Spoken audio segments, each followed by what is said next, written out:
Alléluia, gloire au nom du Seigneur. Nous rendons grâce au Seigneur pour toute sa bonté et pour toute sa miséricorde. Amen. Alléluia. Pour qui est-ce que le Seigneur a été bon cette semaine? Alléluia, gloire au nom du Seigneur. Gloire au nom. Je crois qu'on va.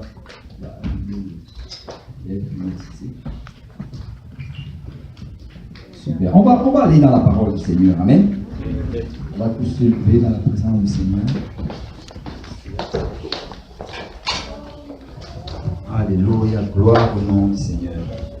Gloire au nom du Seigneur. Content de voir la sœur Emmanuel, pas de lieu dans lieu.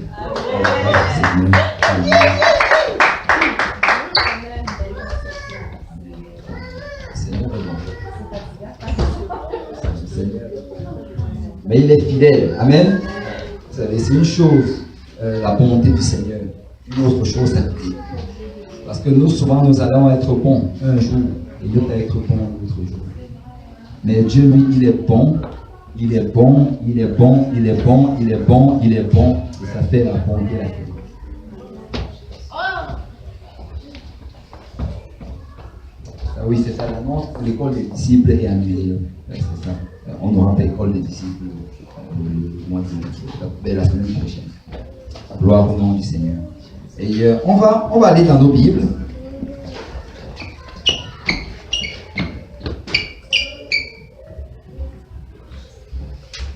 Alléluia, gloire au nom du Seigneur.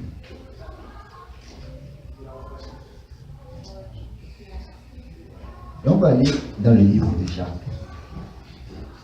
Jacques chapitre 1.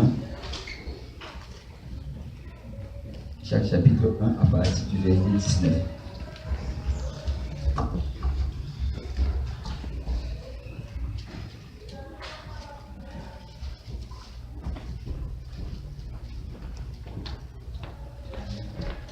Jacques 1, 19. Si vous y êtes, Amen. Amen. Alléluia. Jacques 1, 19. La Bible dit, sachez-le mes frères bien-aimés, ainsi que tout homme soit prompt à écouter, lent à parler, lent à se mettre en colère. Car la colère de l'homme n'accomplit pas la justice de Dieu. C'est pourquoi, rejetant toute souillure et tout excès de malice, recevez avec douceur la parole qui a été plantée en vous et qui peut sauver vos âmes.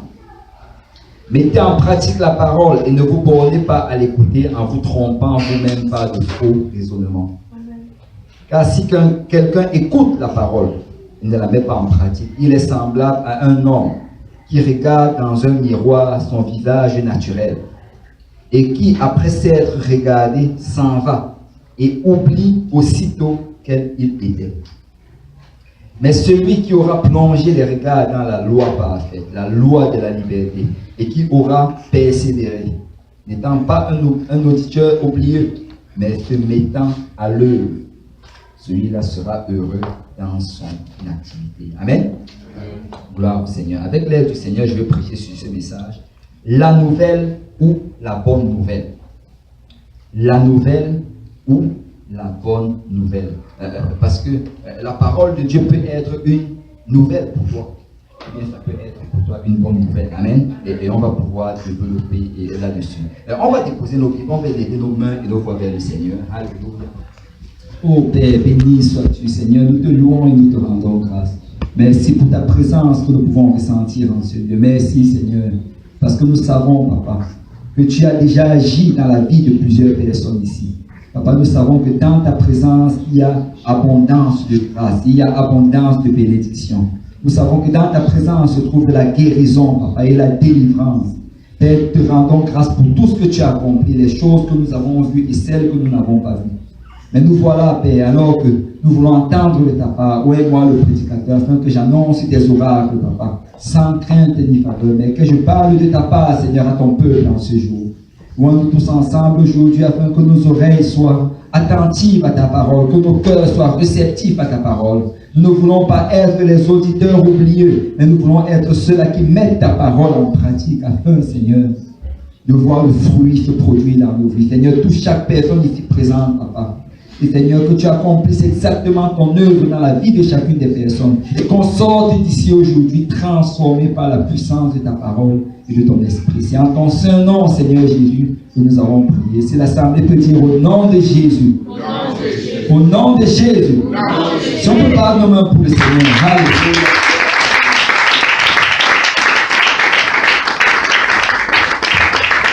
Alléluia. Alléluia. Gloire au nom du Seigneur. Et vous pouvez vous asseoir dans la présence du Seigneur. La nouvelle ou la bonne nouvelle. Dans le livre des Actes, Actes chapitre 17, à partir du verset 16, la Bible nous raconte une période du voyage missionnaire de Paul. Et Paul, en fait, d'une certaine manière, il s'est retrouvé à Athènes. Et ce n'était pas vraiment l'endroit où il voulait aller. Mais il s'est retrouvé là-bas parce que Paul était persécuté. Vous savez, dans les voyages missionnaires de Paul, quand il allait arriver dans un endroit pour prêcher la parole, soit on allait l'accueillir comme un Dieu, et quand on allait l'accueillir comme un Dieu, bon, il allait refuser cet honneur. Souvent, il allait même déchirer son vêtement juste pour montrer qu'il est un homme, que ne m'adorez pas, adorez le seul et l'unique vrai Dieu. Il allait refuser toutes ces honneurs et toutes ces célébrations. Donc souvent, on allait l'accueillir comme un Dieu, mais d'autres fois, après qu'il ait prêché la parole, on allait essayer de le tuer. Donc, avec Paul, soit ça passait, soit ça cassait. Amen. Et quand tu regardes, en fait, ça arrivait avec beaucoup de personnes qui travaillaient pour le Seigneur. Eux, ils faisaient face à la mort à cause de l'évangile. Bon, nous aujourd'hui, souvent juste à cause des moqueries, on ne peut pas prêcher, mais que le Seigneur nous aide. Amen. Parce que nous devons prêcher cette parole, peu importe ce que les autres pensent. Mais Paul, voilà, qui se trouve donc à Athènes. Et on dit à partir du verset 16, comme Paul les attendait à Athènes, parce que quand il est arrivé, il attendait les autres disciples.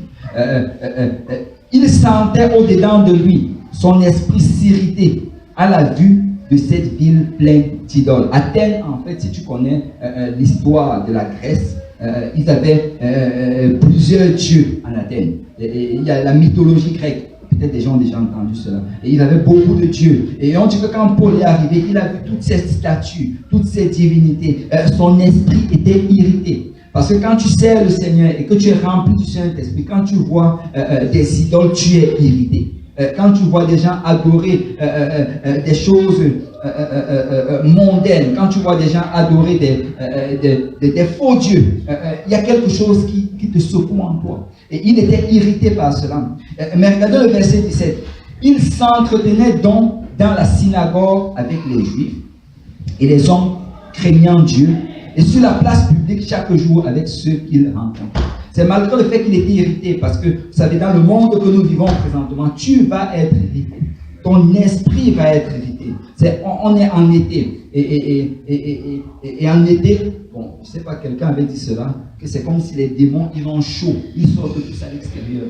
Parce qu'en été, l'extérieur, vraiment, ça va irriter ton esprit. Tu vas voir des choses que tu ne voulais pas voir. Tu vas faire face à des choses dont tu ne voulais pas faire face.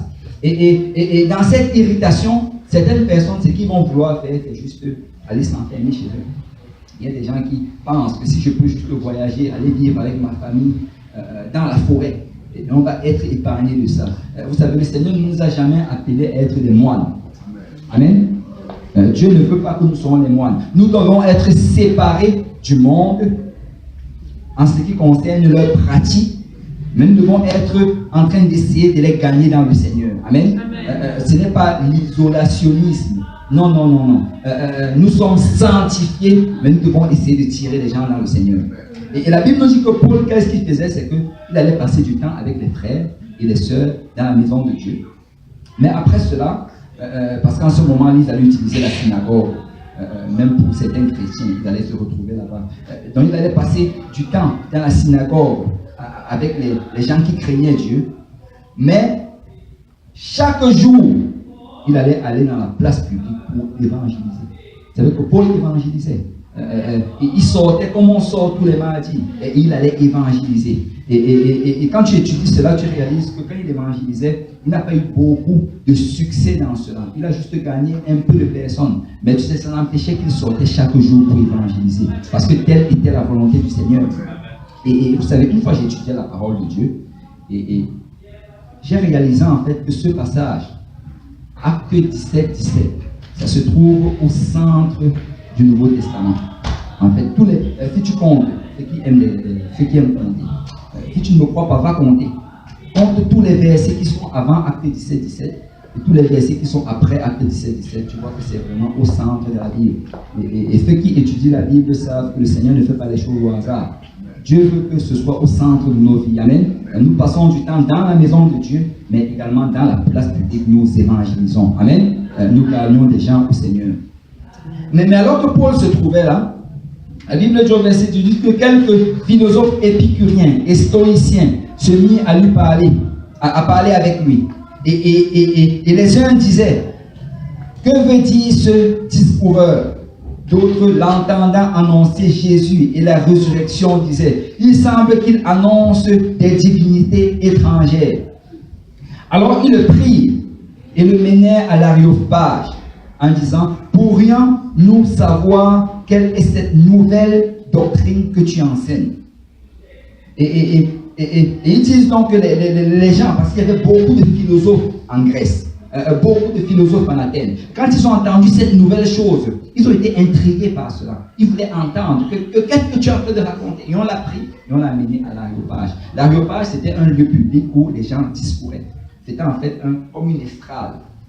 Et les gens allaient venir s'asseoir là comme s'ils regardaient, je ne sais pas, un match de football ou un match de basket. Ils allaient tous être assis là. Et les gens allaient passer toute la journée, heure après heure. Quelqu'un allait venir se présenter là et commencer à faire des discours, parler de la philosophie, parler. Les Grecs aimaient beaucoup ces choses-là. Juste entendre les choses de la sagesse. Imaginez cela. Et donc, quand on a vu Paul, on a dit, ça c'est un nouveau discours. Et on a pris Paul, on l'a amené à l'Aréopage, on l'a mis, on l'a laissé le temps de parler. Et là, Paul, bon, vous savez, Paul, il allait prendre toute opportunité pour prêcher la parole de Dieu. Amen. Et donc, Paul s'est levé, il est monté, il a commencé à faire son discours. Et il a commencé à parler. Et on dit au verset 20, on dit, car tu nous fais entendre des choses étranges, nous voudrions donc savoir ce que cela peut être. Donc, ils ont amené Paul pour que Paul parle. Mais Paul, il a parlé, et à la fin, on ne va pas lire cela, mais à la fin, finalement, beaucoup n'ont pas cru en lui. Beaucoup n'ont pas cru en cette parole. Et le verset 21 nous dit pourquoi ils n'ont pas cru en cette parole. Ça nous montre vraiment l'état d'esprit des gens d'Athènes. Regardez le verset 21. Or, tous les Athéniens et les étrangers demeurant à Athènes ne passaient leur temps qu'à dire ou à écouter des nouvelles. Tout ce qu'ils faisaient pendant la journée, c'est écouter des nouvelles. Tout ce qu'ils faisaient, c'est entendre de nouvelles choses. En fait, les nouvelles, ça devenait pour eux des divertissements. Et quand je lisais ceci, ben, ça me ramenait un peu dans notre temps. C'est un peu ce que nous vivons présentement. Vous savez, il n'y a aucune génération qui était aussi informée que nous ne le sommes aujourd'hui. Vous savez, il peut y avoir un volcan à l'île de Fidji. Moins de 2 minutes après, quelqu'un ici, même pas 1 minute, je vais trop loin là, moins de 30 secondes après, quelqu'un ici au Canada va le savoir. Alors que peut-être quelqu'un qui habite à Fidji, peut-être à, je sais pas, 3 km de là, ne le sait même pas. Parce que la nouvelle va très vite de nos jours. Et la technologie a tellement avancé que tu peux avoir la nouvelle à travers de ces petites tablettes. Tu peux avoir les nouvelles à travers de ces petits téléphones. Et d'autres même, c'est dans la montre. Et d'autres ont des lunettes. Il y a des lunettes, je crois des lunettes, je ne sais pas si c'est Google, mais tu peux rester là, tu es en train d'écouter, c'est comme si tu écoutes le pasteur, alors que dans tes lunettes, tu regardes un film. Et la technologie a tellement avancé, et ça fait que les gens présentement écoutent des nouvelles continuellement. Nouvelle après nouvelle, nouvelle après nouvelle. Et des gens on est arrivé à ce point où on n'est plus vraiment intéressé par le message. On n'est plus intéressé à obéir au message ou bien à faire ce que la chose demande. Mais nous voulons juste savoir, juste la connaissance, juste connaître un peu plus.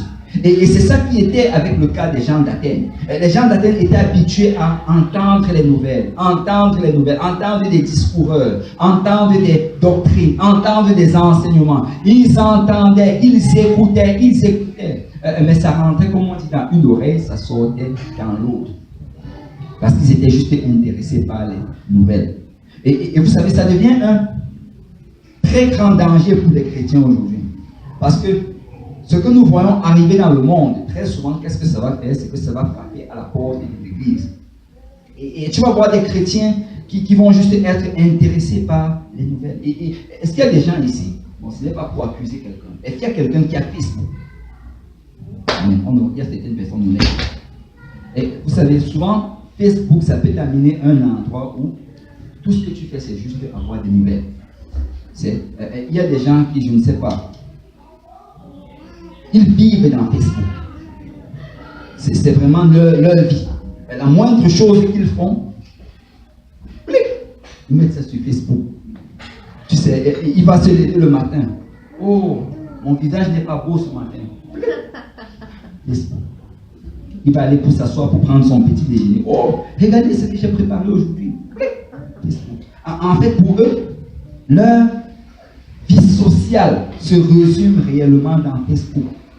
Et ça arrive à un point où les gens sont tellement dépendants de cela que c'est comme si tout ce qu'il fait pendant la journée, tu peux réellement voir son programme journalier sur Facebook. Est-ce que, bon, je ne sais pas si vous avez déjà entendu cela, mais il arrive un moment où certaines personnes, certains brigands, ils avaient compris en fait quelque chose, que les gens, quand ils vont en voyage, ils postent toutes leurs vidéos sur Facebook. Alors ce qu'ils faisaient, c'est qu'ils se mettaient en compte dans le compte de certaines personnes qui aimaient les voyages. Dès que la personne commence son voyage, il le voit, oh, plip, je suis au Pérou. Plip, je vais passer 10 jours au Pérou. Alléluia. La personne prend l'information, avec ses amis, il va te briser la maison et il dévalise la maison. Parce qu'on arrive à ce point où on doit tout partager de ce qu'on a. Et la chose la plus terrible là-dedans, c'est que ça vole le temps du Seigneur. Ça vole le temps du Seigneur. Des gens peuvent passer 2 heures, 3 heures sur Facebook, mais ils n'ont même pas trouvé 15 minutes pour prier. Il y a des gens qui vont se lever le matin, la première chose qu'ils vont voir, c'est d'abord Facebook. Et après le soir, avant de dormir, la dernière chose qu'ils vont voir, c'est Facebook. Est-ce que vous vous rappelez de Lot?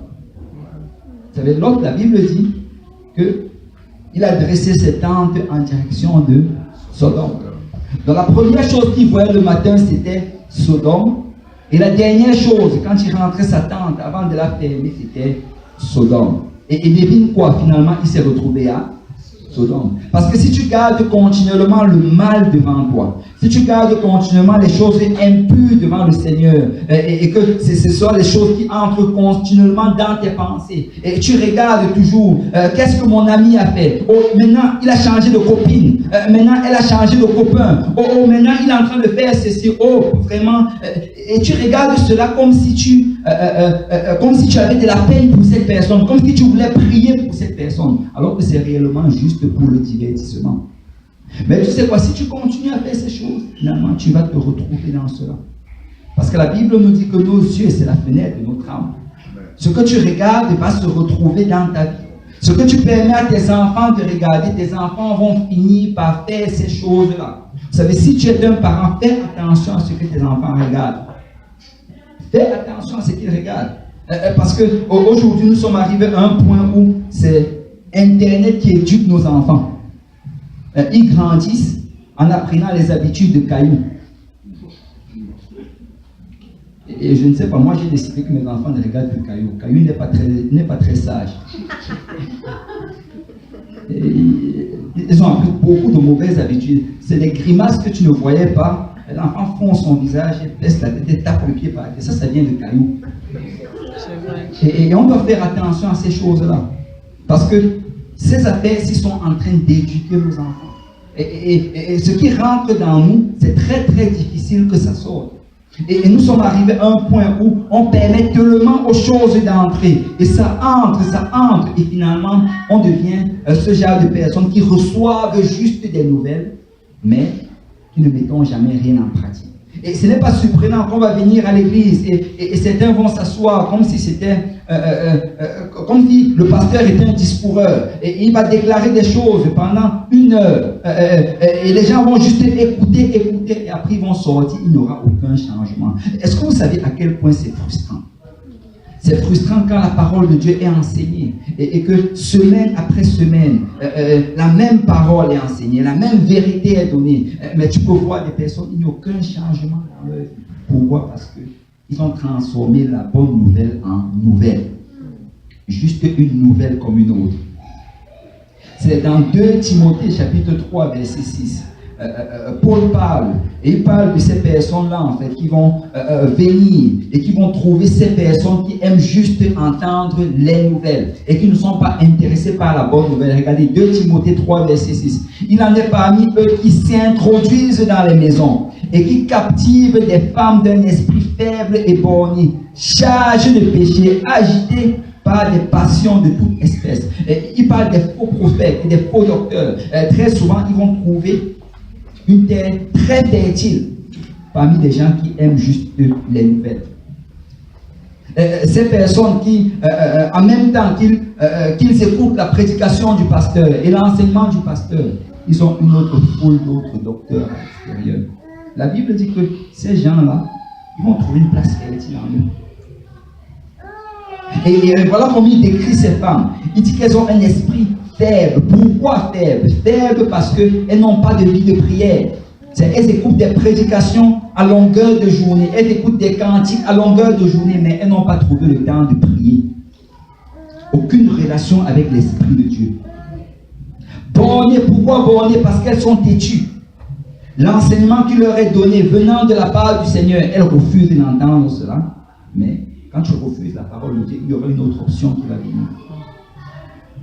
Chargé de péché. Et la Bible parle de charge de péché parce que souvent, ces femmes vont commencer à minimiser le péché. C'est on se dit, oh, je n'ai pas prié aujourd'hui, mais j'ai quand même entendu la prédication sur Internet. Je n'ai pas prié, mais j'ai quand même écouté un cantique. Et elles vont commencer à justifier leurs actions, tu sais. Si j'appelais telle sœur pour lui parler, c'est qu'il y a le commérage. Non, je lui parlais pour qu'on prie pour cette personne. Mais en réalité, elle n'a pas prié pour la personne. Et c'est comme ça que la personne se remplit de péché. Pourquoi? Parce qu'elle a décidé de ne pas obéir à la parole, mais de juste entendre et entendre et entendre. La Bible dit que là, par la suite, elles sont agitées par des passions de toute espèce, agité par la passion de la curiosité, agité par la passion de la convoitise, agité par la passion du commérage. Tout cela parce qu'elles ont décidé de faire de la bonne nouvelle juste une nouvelle. Apprenant toujours, apprenant toujours et ne pouvant jamais arriver à la connaissance de la vérité. Il y aura toujours comme ce désir en elle et que je veux apprendre. Et je veux dire à quelqu'un, écoute, si tu apprends toujours mais que tu ne mets pas en pratique, ça ne va te servir à rien. En fait, au lieu de progresser, tu vas regresser. Parce que dans le Seigneur, soit tu avances, soit tu recules. Il n'y a pas de place statique, il n'y a pas de place immobile. Soit tu vas grandir dans le Seigneur, mais soit tu vas retrograder. Et la Bible dit qu'elles seront toujours en train d'apprendre. Elles reposent les mêmes questions qu'elle a posées il y a cela 10 ans au pasteur. Elle doute sur les mêmes choses qui lui étaient enseignées il y a de cela 5 ans. Parce que la chose n'a jamais été absorbée, n'a jamais été mise en pratique. Et regardez, verset 8. Il dit, de même que Jeannette et Jambres s'opposèrent à Moïse, de même ces hommes, je parle de ces hommes-là qui vont leur enseigner les fausses doctrines, s'opposent à la vérité, étant corrompus d'entendement, reprouvés en ce qui concerne la foi. Mais ils ne feront pas de plus grands progrès, car leur folie sera manifeste pour tous, comme le fut celle de ces 2 hommes. En fait, la Bible dit que, qu'est-ce qui va se passer? À un moment, ces personnes vont réaliser que les doctrines qu'elles entendent sont fausses. Mais tu sais, elles auront déjà fait tellement de pas dans le sens opposé que ça va faire que ça va toujours être un nouveau recommencement. Vous savez, nous devons nous attacher à la vérité que nous sommes enseignés. Nous devons obéir à la parole de Dieu. Nous devons nous assurer de mettre cela en pratique. Parce que sinon, nous n'allons jamais progresser. La Bible dit dans 2 Timothée chapitre 4, verset 3. Car il viendra un temps où les hommes ne supporteront pas la saine doctrine. On dit que les gens ne vont pas supporter. La Bible, regardez bien le choix du mot. Supporter. Parce que la saine doctrine, ça prend de la supporter. Vous savez, dans le Seigneur, ça ne va pas toujours être agréable. La parole qui va être donnée ne sera pas toujours agréable. Et j'ai déjà dit cela. Il y a des gens qui pensent que si ça vient de Dieu, ça veut dire que je vais aimer. Tu es dans l'erreur. Il y a des choses qui vont venir de Dieu que tu ne vas pas aimer. Amen. Mais la Bible dit que le temps va venir, et je crois qu'on est dans ce temps où ils ne vont pas supporter la saine doctrine. Vous savez, certains enseignements, les gens vont refuser de l'entendre. Les gens vont résister à cela. Certains vont même quitter l'église à cause de certains enseignements. On dit, mais ayant la démangeaison d'entendre des choses agréables, ils se donneront une foule de docteurs selon leurs propres désirs. En fait, la Bible dit ici que tellement ils veulent entendre des choses agréables. Ce qu'ils vont faire, c'est qu'ils auront une sélection. Les docteurs ici, c'est les enseignants. Une sélection d'enseignants. Bon, je ne vais pas recommencer à citer les noms. Mais ils auront une sélection d'enseignants. Et un enseignant selon chaque chose agréable qu'il veut. Et quand ils voudront entendre telle chose, ils vont aller entendre tel enseignant. Et nous sommes en train de voir ça aujourd'hui. Il y a des gens qui ont une foule de docteurs, ils les écoutent toute la semaine. Et ça devient comme des nouvelles. Nouvelles après nouvelles, et qu'ils arrivent à l'église, aucun changement. Détourneront l'oreille de la vérité et se tourneront vers les fables. Donc, quand la vérité va être prochée, ils vont détourner leur oreille. Mais ils vont décider de la tourner plutôt vers des fables. Et le mot fable, j'ai cherché la signification de ce mot. Fable, ici, là, ça veut dire fiction. Ça veut dire des mensonges, des histoires mensongères. Vous savez, certaines personnes, on va leur prêcher la vérité. On va leur parler de la sanctification. On va leur parler d'une vie pure devant le Seigneur. Mais ils ne vont pas être intéressés par ça. Ils veulent juste que le prédicateur se lève et commence à leur raconter toute cette histoire. Que Dieu a béni tel, Dieu a béni tel, Dieu a béni tel, Dieu a béni tel. Continue à vivre comme tu veux, Dieu va te bénir. Je n'aime pas quoi. Mais on dit que c'est ça que les gens vont chercher. Est-ce que tu sais que souvent, Dieu ne va pas te guérir? Vous savez, on prêche sur la guérison et Dieu guérit. Amen. Amen. Dieu m'a déjà guéri à multiples reprises. Mais il y a des fois que Dieu ne m'a pas guéri. Dieu a voulu que je traverse cette épreuve-là. Et c'est après l'avoir traversée qu'il m'a donné la guérison.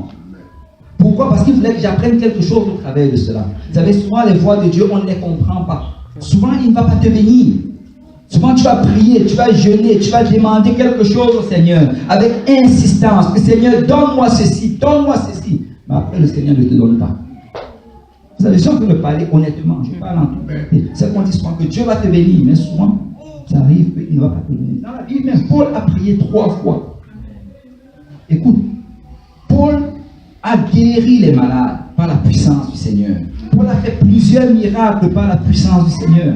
Mais quand il est arrivé à un point où il était malade lui-même, il a prié 3 fois. Waouh, 3 fois. Ça ne veut pas dire que Seigneur guéris-moi, Seigneur guéris-moi, Seigneur guéris-moi. Paul a prié avec insistance. J'imagine qu'il a passé peut-être 3 nuits à la prière. Il a prié, parce que cette douleur, il fallait que ça quitte. C'était un homme qui voyageait beaucoup. C'était un homme qui faisait beaucoup de distance.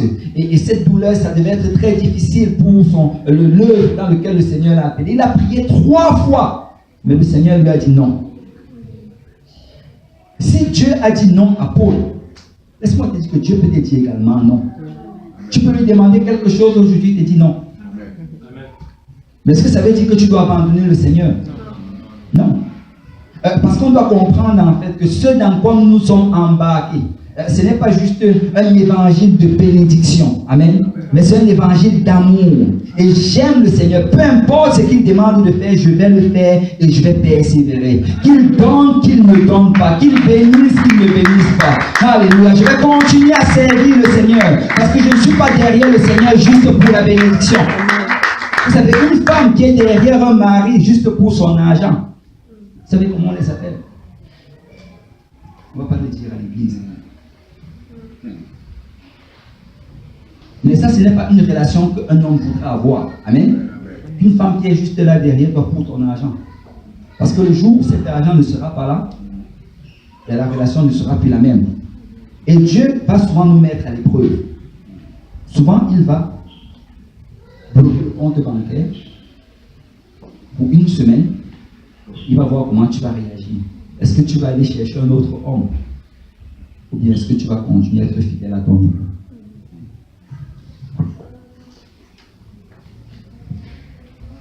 L'église primitive a traversé beaucoup d'afflictions, beaucoup de douleurs, beaucoup de persécutions. C'est quand tu regardes, faites cela un jour, allez étudier le livre des Actes. C'est dans le livre des Actes qu'il y a un apôtre qui a été décapité par les Romains. Et Pierre aussi devait être décapité, mais finalement il était épargné. Quand tu regardes dans le livre des Actes, on les attrapait, on les fouettait. Et quand on parle de fouetter, la Bible ne décrit pas beaucoup cela, mais quand tu regardes l'histoire, la manière comment on les fouettait, ce n'était pas juste avec la ceinture, c'était avec des fouets sur lesquels il y avait des lanières de cuir, plusieurs lanières de cuir. Et au bout de ces lanières, il y avait des objets tranchants. Et quand on allait fouetter, ça allait frapper le dos et ça allait déchirer la chair. Il y a beaucoup de chrétiens de l'église primitive qui avaient le dos déchiré. Beaucoup d'entre eux, ils passaient des nuits dans les prisons, dans les cachots. Et ce n'étaient pas des prisons comme aujourd'hui. Ils ne recevaient pas de nourriture comme ils reçoivent dans la prison aujourd'hui. Ils n'avaient pas le temps de faire le sport. C'était des lieux difficiles. Les chrétiens, les premiers chrétiens, s'étaient poursuivis. Beaucoup ont été pris. On les a jetés au milieu des animaux féroces, des lions et des tigres. Ils se sont fait dévorer vivants par des animaux féroces. Beaucoup d'entre eux, on les a pris, on les a brûlés vifs dans la place publique. Mais vous savez, malgré cela, ils continuaient à servir le Seigneur. Qu'est-ce qui s'est passé que les chrétiens aujourd'hui, juste à une offense, ils abandonnent le Seigneur? Qu'est-ce qui s'est passé qu'aujourd'hui, parce que Dieu n'a pas donné ce que j'ai demandé, un mari, une épouse, un enfant, un travail, quelqu'un est prêt à abandonner le Seigneur? Je vais dire à quelqu'un aujourd'hui, c'est le Seigneur. C'est le Seigneur, peu importe ce qui arrive. Ne manque pas ton salut à cause d'une bénédiction. Ne manque pas l'enlèvement, juste parce qu'une prière n'a pas été exaucée. Parce que Dieu va te mettre à l'épreuve. Est-ce que tu es juste intéressé à écouter les choses qu'on dit? Ou bien tu veux réellement écouter et les mettre en pratique? La Bible nous dit de supporter la saine doctrine. Et c'est ça la saine doctrine. Tu dois la supporter. Ça, c'est la doctrine de la vérité. Souvent, ça va aller bien, souvent, ça va aller mal, mais je sais le Seigneur. Peu importe ce qui arrive, je sais le Seigneur. C'est dans la douleur, je sais le Seigneur. Dans l'abondance, je sais le Seigneur. Que ça, vous savez, la formule dans le mariage, peut-être le frère Ange pas encore bien le citer, pour le meilleur et pour le pire. Amen. Jusqu'à ce que la mort nous sépare. Amen. Et ça, c'est ma relation avec le Seigneur. Pour le meilleur et pour le pire. Jusqu'à ce que la mort nous réunisse. Je vais continuer à le servir. Parce qu'une chose est sûre, je vais vivre pour l'éternité avec le Seigneur. Et je vais bien permettre sur cette terre de m'éloigner de l'amour de Christ, manifesté en Jésus-Christ. Alléluia. Vous savez, Jacques nous donne un très bon conseil. Ça, c'est ce qu'on a lu en introduction. Et ça, c'est un conseil, en fait, qui est... C'est important que nous saisissions cela. C'est dans Jacques chapitre 1, verset 19. Il dit, sachez-le, mes frères bien-aimés, ainsi que tout homme soit prompt à écouter, lent à parler, lent à se mettre en colère. Tu sais, il dit ici, écoutez, ne sois pas très rapide à parler, juste sois prompt à écouter. Prompt, ça veut dire être rapide à écouter. Que quand la parole t'est enseignée, sois prêt à l'écouter. Je veux entendre ce que la parole de Dieu dit. Je veux savoir quelle est la volonté de Dieu dans ma vie. Je veux l'écouter. Souvent, nous sommes très rapides à argumenter. Vous savez, dans le Seigneur, il n'y a pas d'argument. Il est Dieu. Si c'est donné par sa parole, nous n'avons pas besoin d'argumenter là-dessus. La seule réponse acceptable à la parole de Dieu, c'est l'obéissance. C'est quand tu commences à négocier avec les promesses et avec les lois de Dieu, tu es en train de négocier à rabais. Vous savez, quand nous on va peut-être, je ne sais pas, acheter peut-être un meuble, je ne sais pas s'il y a des gens qui négocient ici au Québec. Il y a des gens qui négocient. Au mot départ, j'avais un peu du mal, je me disais, est-ce qu'on négocie ici? Mais tu peux négocier. Donc quand tu vas acheter un meuble, qu'est-ce qui se passe? C'est qu'il va te donner un premier prix. Bon, moi c'est plus souvent celui qui gère que ça arrive. C'est que celui qui gère le premier prix, il faut trouver négocier. Il va te donner un premier prix, et après qu'est-ce que tu fais? Tu donnes un prix plus bas. Et là, il va descendre un peu pour te rencontrer à ton prix. Et toi, tu montes un peu pour le rencontrer à son prix. Finalement, vous êtes d'accord. Mais tu sais, dans le Seigneur, lui, dès le départ, il te donne déjà le meilleur prix. Amen. Quand tu commences à négocier, ben, qu'est-ce que tu fais? Tu es en train d'augmenter en fait le prix. Tu es en train de perdre sans t'en rendre compte de cela. C'est pourquoi quand tu vois un commandement de Dieu, un principe de Dieu, juste obéis à ce principe. Obéis à ce principe. Et la Bible nous dit ici que nous devons être lents à parler, lents à se mettre en colère. Ne te mets pas en colère contre la parole de Dieu. Et en passant, ne te mets pas en colère contre le pasteur parce que c'est la parole de Dieu. Amen. On a dit ne tirez pas sur le messager. Amen. C'est la parole de Dieu. Si tu as des doutes, va lire dans ta parole et discute avec Dieu, mais ne te mets pas en colère. Un prédicateur avait dit ceci, que Dieu n'a pas de problème avec nous si on lui pose des questions. C'est qu'avant, on pensait que, bon, il y a des gens qui pensaient que si tu poses une question à Dieu, peut-être le feu va tomber du ciel sur toi.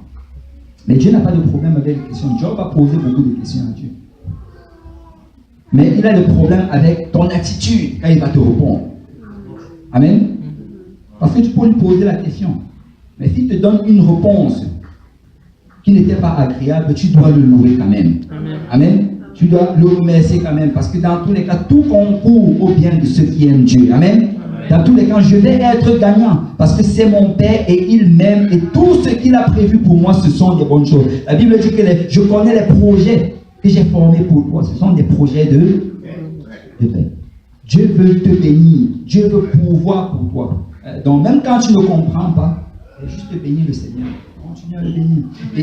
Et regardez, verset 20. Jacques dit, car la colère de l'homme n'accomplit pas la justice de Dieu. Ce n'est pas parce que tu vas te fâcher avec la parole de Dieu que ça va changer quelque chose dans la justice de Dieu.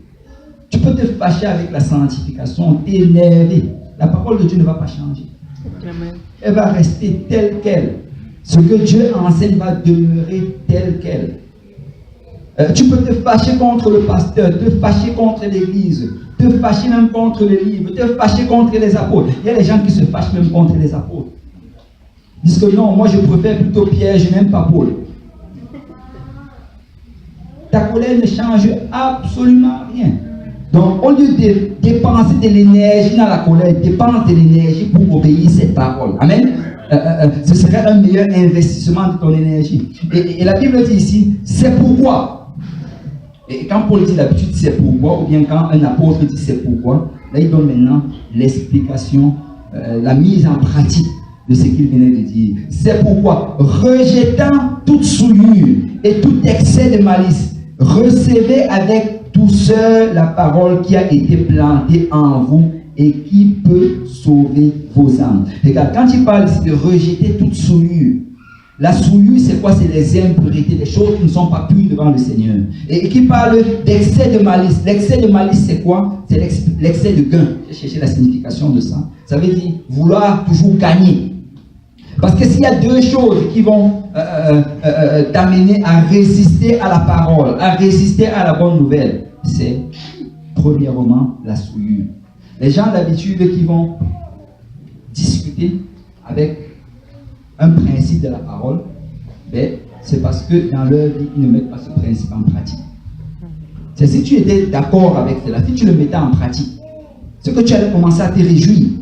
Mais dès que tu commences à dire que oui, mais, là ça donne un signe qu'en fait tu ne mets pas cela en pratique. Amen. Je ne sais pas si ça fait du sens. Et la Bible dit ici, toute souillure, parce que dès que tu vis dans l'impureté, et quand on va enseigner que Dieu n'aime pas ceci, là ça va être un problème pour toi et tu vas résister. Deuxième chose, l'excès de malice. L'excès de malice, c'est quoi? C'est toujours vouloir gagner. Tu sais, parce que nous, dans notre nature humaine, nous aimons gagner. Amen. Tout le monde aime gagner. Vous savez, il y a des gens aujourd'hui, je parlais de ça à mon épouse, parce qu'on était partis pour manger au restaurant du casino pour célébrer c'était notre 5e anniversaire de mariage. Alléluia. Seigneur. Et quand on est parti, en fait, et en allant au casino, bon, on est allé, il y avait trop de monde, donc on nous a garés dans un parking qui était un peu loin du casino. Et quand on a garé là-bas, on devait prendre le bus. Et quand on a pris le bus, c'était rempli de monde. C'était en fait un bus du casino qui nous y amenait. Et c'était rempli de monde. Et la majorité, sinon toutes ces personnes qui étaient là, ils allaient au casino juste pour jouer, pour essayer de gagner. Et là, je parlais à mon époux, je lui disais, écoute, si tu vois ces personnes, si tu leur demandes aujourd'hui quelle est leur expérience avec le casino, ils vont te raconter les fois qu'ils ont gagné. Oh, il y a je sais pas, il y a de cela 3 mois, j'ai gagné $300. Ou bien il y a de cela 2 mois, j'ai gagné $500. Mais ils ne vont jamais te raconter combien ils ont perdu pendant les 3 dernières années. Parce que nous aimons gagner. Amen. Rien que ce petit $300 qu'on a gagné nous donne tellement de joie qu'on oublie les $5 000 qu'on a perdu. Et la Bible nous dit ici de rejeter tout excès de malice, toujours vouloir gagner, toujours vouloir profiter. C'est quand tu viens dans le Seigneur te demande d'abandonner telle chose, mais tu regardes, mais je risque de perdre ceci. Je risque de perdre ce privilège. Je risque de manquer cette occasion. Vous savez, si tu vas gagner des choses dans le Seigneur, ça va prendre que tu perds certaines choses dans le monde. Il n'y a pas de situation gagnant-gagnant. Oubliez cela. Pour gagner quelque part, ça prend que tu perdes à un autre endroit. C'est pourquoi quelqu'un doit se décider, je dois gagner dans le Seigneur. Je dois me rapprocher de Dieu. Ce que je dois me débarrasser, vous savez, quand on parle de la sanctification, la Bible dit séparation et consécration. Il dit séparez-vous du milieu d'eux et je vous accueillerai. Donc si tu vas gagner dans le Seigneur, tu vas perdre d'autres choses. Et Paul dit que les gens vont argumenter à cause de l'excès de malice. Ils veulent toujours gagner. Mais il dit recevez avec douceur la parole qui a été plantée en vous. Au lieu d'être en colère, nous devons la recevoir avec douceur. Et qui, regardez bien la fin de ce verset, ça c'est très très important. Et qui peut sauver vos âmes. La Bible dit que la parole de Dieu peut, la bonne nouvelle peut sauver nos âmes. Ça ne dit pas que ça va. Pourquoi ça peut? Ça peut tout simplement parce que ça prend que nous soyons volontaires et que ça sauve nos âmes. Parce que tu peux écouter cette parole pendant 1 an, même pendant 10 ans. Mais si tu n'es pas en train de la mettre en pratique, ça ne va jamais te sauver. Ça va être juste une nouvelle et ça ne va jamais être la bonne nouvelle. Parce que la différence entre la nouvelle et la bonne nouvelle, c'est que la bonne nouvelle, on la met en pratique. Amen. La bonne nouvelle, tu l'appliques dans ta vie. Et en l'appliquant dans ta vie, tu vois le changement et ça devient réellement une bonne nouvelle pour toi. Parce qu'avant, j'étais un pécheur, mais maintenant, je sers le Seigneur. Avant, je vivais dans les ténèbres, mais maintenant, je suis dans la lumière. Avant, j'étais un ouvrier d'iniquité, mais maintenant, je suis un instrument de la justice de Dieu. Parce que j'ai fait de cette nouvelle une bonne nouvelle. Ça n'a pas juste été une nouvelle comme les autres. Je l'ai mise en pratique. Regardez le verset 20, il dit mettez en pratique la parole. Wow. Mettez en pratique la parole et ne vous bornez pas à l'écouter en vous trompant vous-même, pas de faux raisonnements. Et ici, il illustre vraiment quelqu'un qui écoute la parole, mais il écoute, il ne la met pas en pratique parce qu'il trouve toujours un bon raisonnement derrière cela pour ne pas l'écouter. Et je sais que peut-être vous avez déjà suivi cette histoire, le monsieur qui venait à l'église chaque fois et qui venait, le pasteur prêchait. Et le pasteur allait prêcher dur, il allait prêcher intensément. Et à la fin du service, le monsieur allait venir voir le pasteur, pasteur merci. C'était vraiment un très très très bon message. Je crois que le frère là, il a entendu cela. Le dimanche d'après, il vient, le pasteur prêche encore, il prêche avec instance. À la fin, il dit, oh pasteur, merci pour le message. Vraiment, la sœur, là, je sais qu'elle travaille. Oh, alléluia. Et un jour, il y a eu une tempête. Mais ce frère-là, c'était un frère très fidèle. Il ne manquait jamais l'église. Il aimait écouter. Alors, il vient à l'église et à la grande surprise, il n'y avait personne. Donc, le pasteur le regarde. Il était seul assis dans les bancs. Le pasteur, dans son cœur, dit alléluia, aujourd'hui, il va recevoir ce message. Le pasteur prêche, il dépense toute son énergie spirituelle, il dépense tout ce qu'il a dans le corps, il prêche jusqu'à transpirer. Pour à la fin, il dit merci Seigneur. Et là, le jeune homme s'arrive et s'approche vers le pasteur. Il dit pasteur, quel message? Il dit seulement il n'y avait personne où je peux plus l'écouter. parce qu'il était dans une attitude de juste écouter. C'est pour les autres. C'est juste pour les autres. Mais je vais te dire que la parole de Dieu, c'est pour toi. Chaque fois que la parole est prêchée, il y a un message pour toi. D'une manière ou d'une autre, tu dois être capable d'avoir une oreille attentive. Tu dois être capable d'avoir un cœur réceptif. Dis Seigneur, parle-moi aujourd'hui. Je refuse de sortir comme je suis rentré. Il y avait une loi en Israël qui disait que quand tu entres dans le temple, si tu entres par une porte, tu dois sortir par l'autre porte. Tu ne devais pas sortir par la même porte par laquelle tu es entré. Et ça représentait un changement. Parce que tu dois sortir changer de la parole de Dieu. Écoute, que celui qui est rentré, ce ne soit pas la même personne qui sort, mais que le Seigneur me libère et me délivre de toutes ces choses qui veulent voler ma relation avec lui. Pas de faux raisonnement. Ce n'est pas pour moi.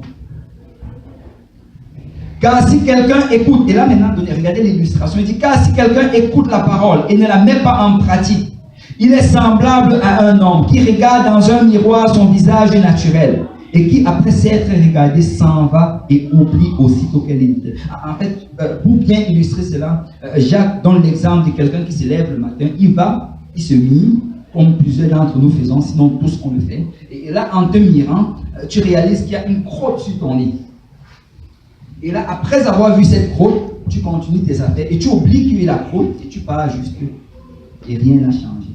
En fait, le fait de te mettre devant le miroir, le but c'était quoi? C'était de voir ce qui n'allait pas avec ton visage et fixer cela. Et Jacques dit ici que ça c'est l'état de quelqu'un qui vient dans la maison de Dieu et ne permet pas que la parole le change. Parce que quand il ressort, il a les mêmes problèmes avec lesquels il est venu. Et il peut rester pendant longtemps avec le même problème.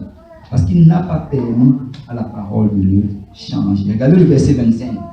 Mais celui qui aura plongé les regards dans la loi parfaite, la loi de la liberté, et qui aura persévéré, que quelqu'un dise persévérer, n'étant pas un auditeur oublieux, mais se mettant à l'œuvre, que quelqu'un dise se mettant à l'œuvre, celui-là sera heureux dans son activité. C'est ici la Bible dit que quand tu regardes la parole, la seule manière pour que tu sois heureux, la seule manière pour que ça fasse un effet dans ta vie et que ça apporte la joie dans ta vie. Il y a des gens qui servent le Seigneur depuis longtemps, mais ils n'ont pas la joie, ils n'ont pas la paix.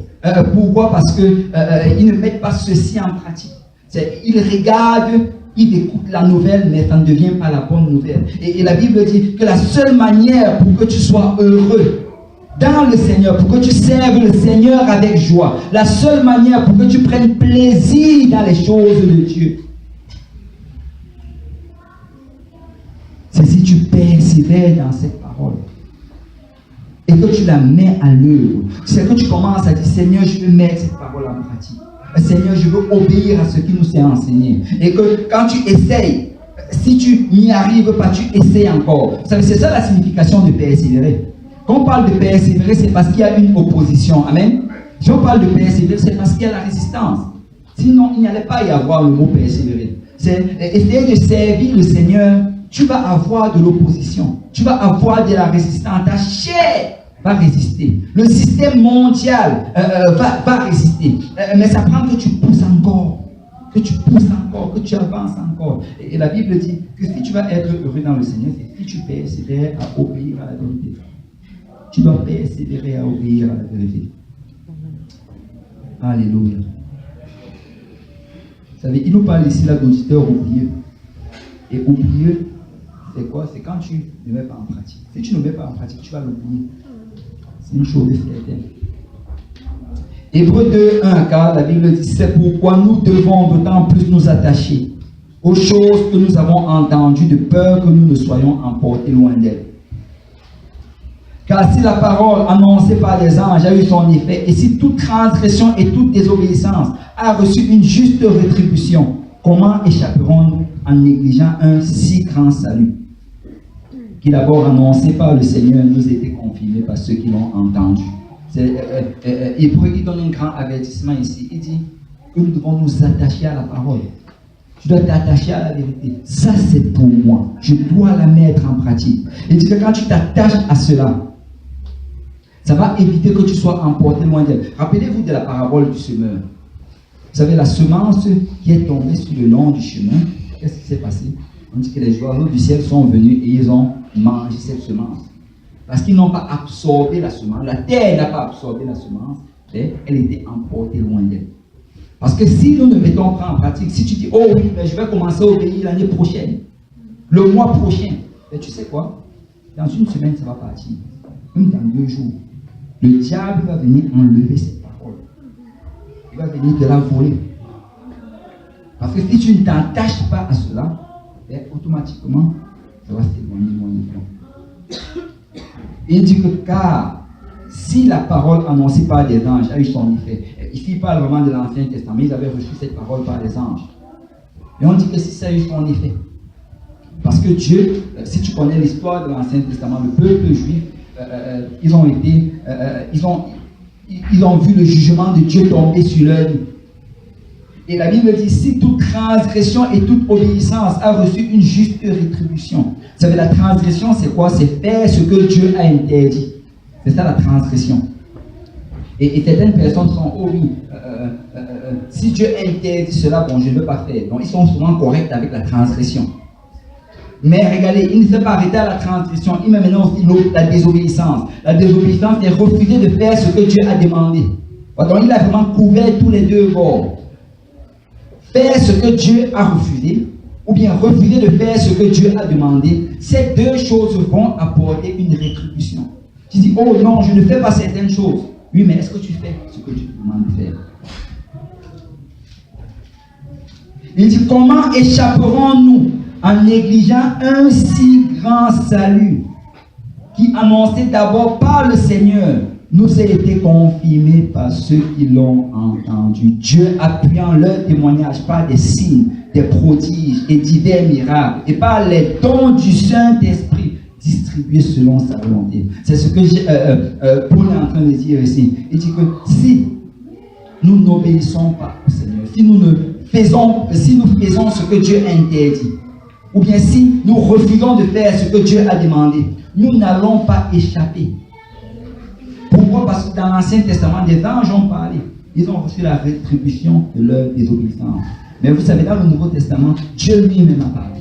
Parce que Jésus, c'est Dieu manifesté en chair. Il dit que si la parole des anges a été sévèrement punie, qu'en est-il de la parole de Jésus?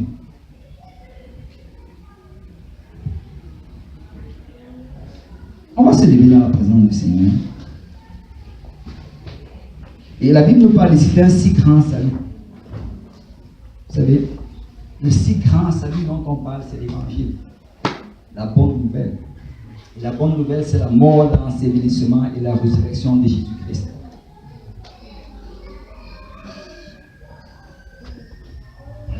Et si tu écoutes ceci, si tu n'as pas encore été baptisé au nom de Jésus pour le pardon de tes péchés, si tu n'as pas encore reçu le don du Saint-Esprit, écoute, ne néglige pas ce si grand salut.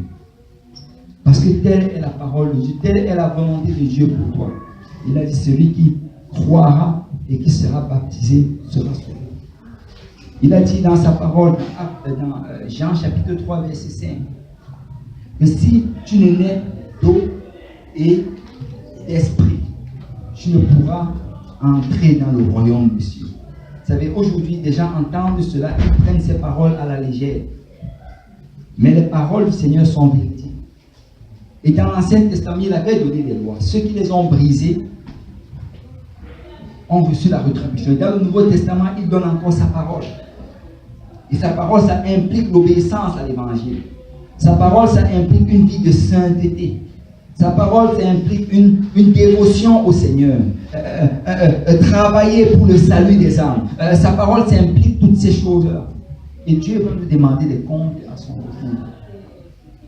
Je viens dire à quelqu'un ce matin,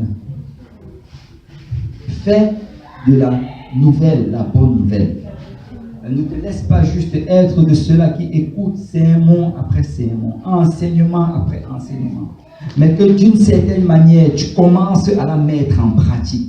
Que d'une certaine manière, tu commences à pratiquer ces choses, à te débarrasser de certaines choses, à faire certaines choses, qu'il y ait quelque chose à l'intérieur de toi qui te secoue, afin que tu fasses la volonté du Seigneur.